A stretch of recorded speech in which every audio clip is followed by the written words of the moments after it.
പക്ഷെ വൈദ്യുതി മന്ത്രി പറയുന്നു ഇലക്ട്രിസിറ്റി ബോർഡിൻ്റെ തീരുമാനം അങ്ങനെയല്ല.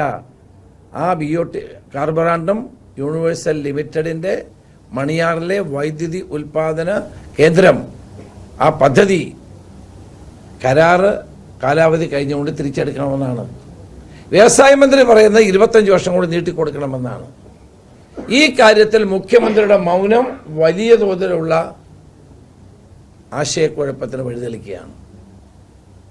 മുഖ്യമന്ത്രി ഇപ്പോൾ 25 വർഷം കൂടി നീട്ടിക്കൊടുത്താൽ 12 മെഗാവാട്ട് ഉൽപ്പാദിപ്പിക്കുന്ന ഈ വൈദ്യുതി നിലയത്തിൻ്റെ കരാർ 12 വർഷം കൂടി 25 വർഷം കൂടെ നീട്ടിയാൽ ഉണ്ടാകുന്ന കോടിക്കണക്കിന് രൂപയുടെ നഷ്ടമാണ്.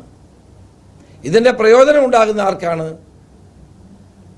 ഈ യൂണിവേഴ്സൽ കാർബറാണ്ടം യൂണിവേഴ്സൽ ലിമിറ്റഡ് എന്ന് പറയുന്ന കമ്പനിക്കാണ്.